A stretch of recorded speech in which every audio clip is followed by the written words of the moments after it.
Welcome, and today we're going to be talking about two really good knives, one of which I've probably carried more than any other knife over the last 10 years, and they are both from DPX gear.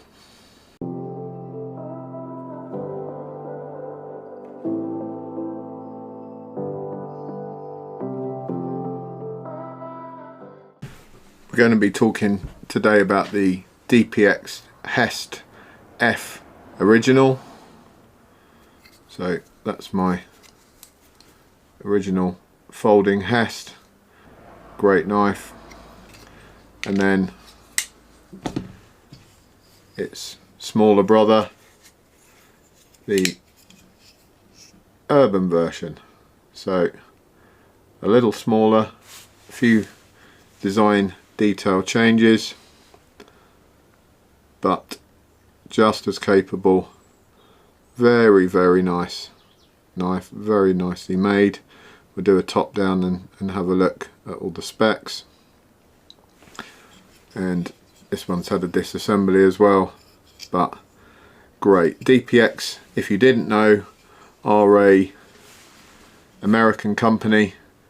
They're owned by a guy called Robert Young Pelton, and he's a adventurer that likes to go to hazardous and hostile environments, and that led him to make the HEST range of knives and some other bits and tools and whatever. HEST actually stands for something along the lines of Hostile Environment Survival Tool. I think that's correct.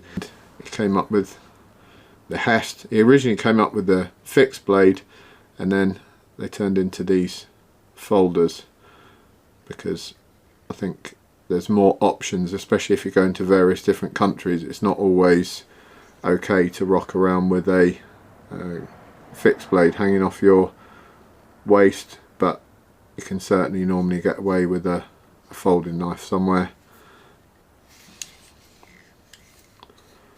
Great company, very interesting guy, and I love their knives. So I just wanted to give you a breakdown on the two differences, a little bit of breakdown on some of the changes the company's made to the knives, improvements, and we're just going to do a comparison to see which one would suit you. Well, firstly, the fit and finish of both of these is superb. The way that they're put together. I mean, this is a 9-year-old knife, the original HEST that I bought in OD green, and then a black coated blade. You can see been sharpened a few times, but yeah, fit and finish is superb. Feel great, they feel high quality. I mean, they're not cheap, they're around the $300 mark. I think this one is about $280, something like that. And this is the urban. This is in the blacked out version, and then the other one at the time I bought it was about $300, but I think it's a little over that now. Well, let's go through the specs between them both. So they're both frame locks, both got TI frames, and DPX actually specify that is 6AI4V titanium, grade 5. The blade still differs between the two. So the original is D2 with a phosphor coating, and then the urban is CPM 154. So arguably a better steel.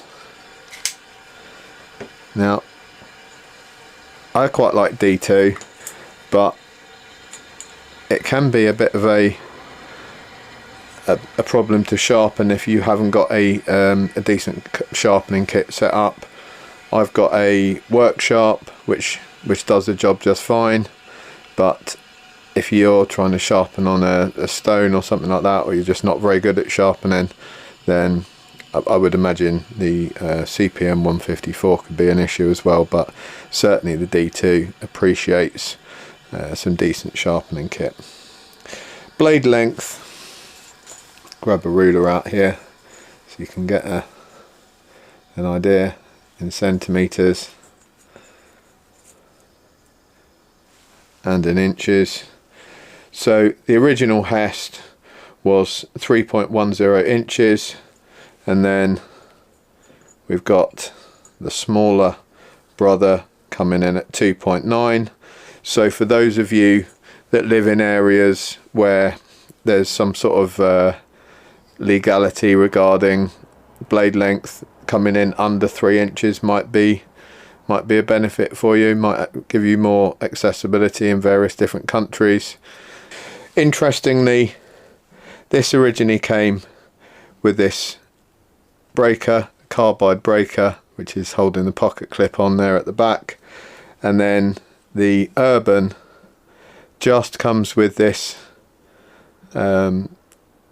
just a like a nut, and apparently you can separately buy a carbide breaker for it, so that'll cost you extra, so just bear that in mind when you're buying the Urban. And then overall length, which could be a winner or loser for people, because this one is it's a fairly big knife, it's a good handful, but if you're carrying it every day, that might be an issue for you. It didn't bother me, frankly, but for some people it would.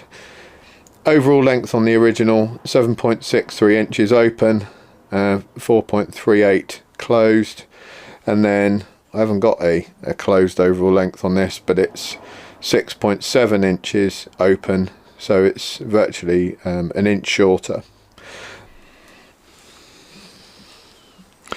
So the original HEST runs on Teflon washers, and it's not bad. I'm doing it with my right hand, but you can flick him out, and he will do a pocket flip as well. So as it comes out of the pocket just captures on there, and then he pulls out and opens as he comes out of the pocket. And then the little brother is on caged bearings, so he's a bit more nippy when he comes out.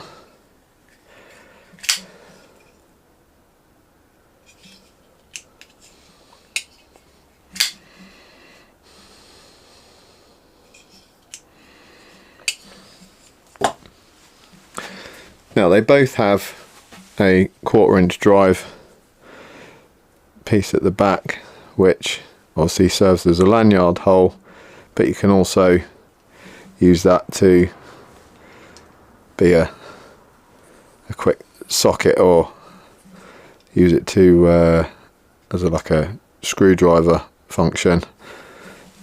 It's something I've done once or twice. It's not a deal breaker for me. I have actually used the pocket opener quite a few times to open bottles, mainly for other people, to be honest, and they've said, have you got a bottle opener if we're out somewhere, and I've used it for that. One of the big differences is this one has this locking system here, so that actually stops the frame lock from opening up.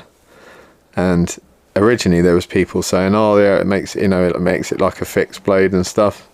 I don't personally think it makes it like a fixed blade, and I wouldn't treat it like a fixed blade, but if you wanted that extra bit of security, that does give it to you if you don't want it to be able to close at all. One of the common things people complain about on here is that some people say, oh, I bought a knife and it was really loose, this thing was just spinning and it keeps switching itself on and off, which is annoying. Well, there's a real simple way to sort that out.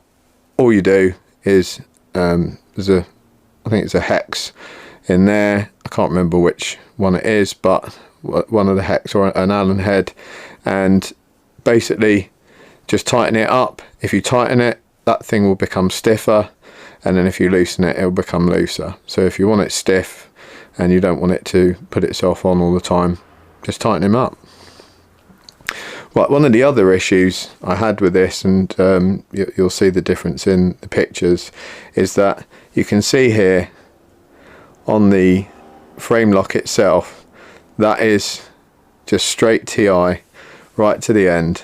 So when this locks out, the TI is engaging with the D2 still there, and over time it's just rubbed the steel away, and there is the tiniest little bit of play.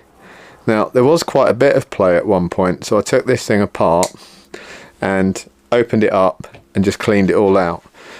When you take it apart, they do supply this thing, which is pretty cool, but this engages with this piece here, so you can open that up because that's a non-standard fit there, and then it's just a hex in the back, and then you can open that, then you just unscrew these three.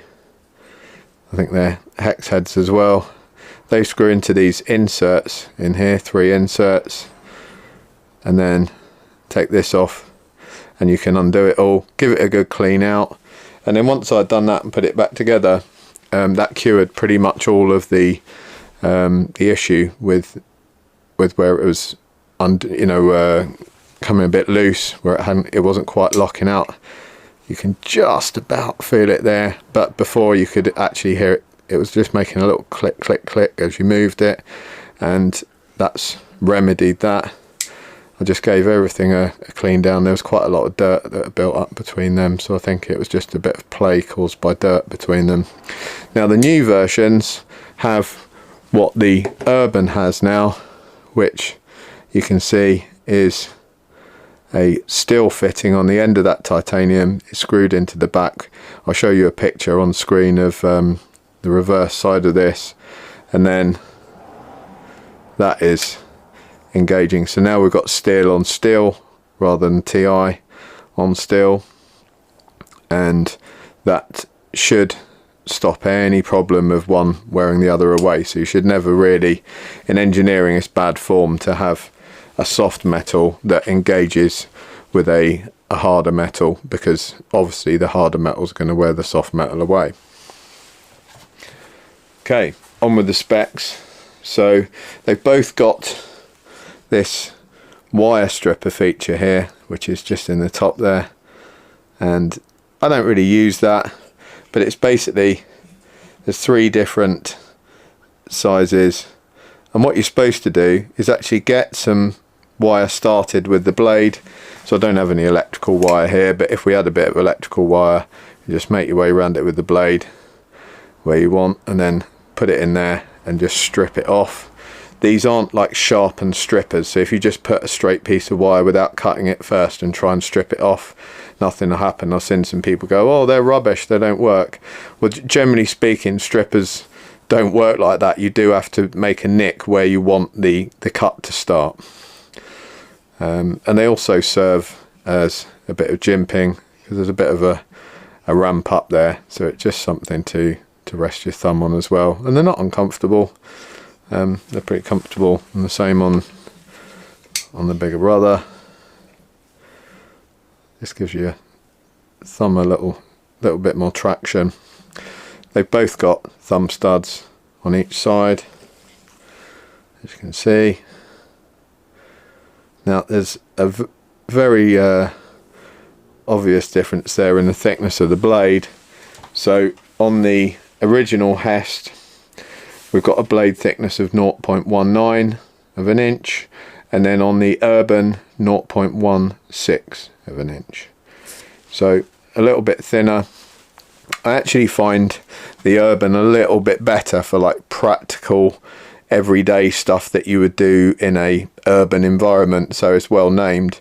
The problem with this one being that thick, it's great if you're out in the woods and you want something that's a bit more capable, but if you're doing stuff like preparing food and you want to slice some stuff, or you're opening boxes and things, then that blade can get a little thick. You know, it can, if you're slicing an apple, for example, it'll start splitting the apple just because it gets big quick. You know, you can see there it's quite an angle as it goes up to the top, and this one is much better for those like light prep jobs. It's just a better all-round urban option. Both got G10 handles. You can buy these in a number of different flavors, like most knives nowadays, so you're not just limited to G10. I think they've got like titanium versions and textured titanium versions. Obviously the price goes up. One of the other big things is this pocket clip. This was non-reversible originally. I believe on the new model of this bigger HEST, and certainly on this you can reverse the pocket clip. That would mean the pocket clip was sat over the G10, which I'm not a big fan of. I really like the pocket clips on these. They're really good, deep carry. They sit in the pocket well, they hold on well, they don't make a mess of my trousers, and I think if that was rubbing up against my trousers it would start making a mess of them. But actually they're really easy to pull out the pocket with these. And I'm a left-hander. I don't have any issues carrying this lefty, and sometimes I carry it in the right pocket. I don't have any issues with that either. So, you know, the whole left or right hand thing, you can make your way around it. But the other big thing for people might be weight. So if you're a guy who's taking stuff around and in your rucksack, and you know you're limited for weight, this is going to be the one for you. This is 3.55 ounces, which actually for such a robust knife is not too bad at all. You know, some of the competitors were up around 5 ounces for something this robust. Meanwhile, talking of 5 ounces, this was just below at 4.9. So again, this is definitely something that you kind of know is in your pocket. I carry it and it doesn't bother me at all. I forget it's in there, but some people, that they would consider that to be heavy. They come in really cool boxes. You got the DPX gear skull on there, the like the Robert Young Pelton logo, and they're just a really nice company to deal with. Their after sales is really good, and if you have any problems with these, if they break down at all, from what I understand, they've got a sort of limited lifetime warranty that if it's the fault of the knife and you send something back to them, then they will fix it or they will just replace it. I really like the look of them. They're ergonomic. The other thing about these pocket clips is they do just sit there really nicely. They don't create too much of a hot spot on your hand like some knives with these bigger pocket clips. You know, they're like digging into you all the time. These aren't. And especially this one, actually, for the size of my hands, it just happens to fit just right, and the pocket clip just sits nicely. So, two options from DPX. Obviously I rate them both because I've been carrying this one for a long time. You can obviously see it's been used and abused, sharpened a lot, definitely well used. Bit of patina on the titanium. It's probably the most carried knife that I own. This one I only got hold of recently, and I'll probably be carrying this one for a while, mainly just to loosen it up because the action at the moment is so new that it's almost difficult to get it to flick out because the detent on it is just so stiff. But it was the same with this other one, and once I'd flicked it a load of times and opened it up, it became less stiff. I would like to see it come with that carbide breaker tip as a spare. That would be good if they put that in the box and just gave you that as a little bit of an extra. You don't get these tools with the Urban, I don't think. It doesn't use this fitment above, but it would be pretty cool if they sent you that as a little keychain, even if it didn't have that bit on there. It's just a fun thing. It's a nice thing to have, a little EDC item. For the price, for the materials, you know, TI frame lock, steel quality, I think they're well worth it. There are other options out there that are, you know, in the same ballpark, but I really like the looks of these. I like the company, and I'll continue to use these for a long time. I'm heading off to the Sharp show in the UK tomorrow, so I'll be bringing you some information from there and hopefully some video. Should be uploaded early in the week, and I should have this uploaded in a couple of hours. So thanks guys, take care, and I'll see you soon.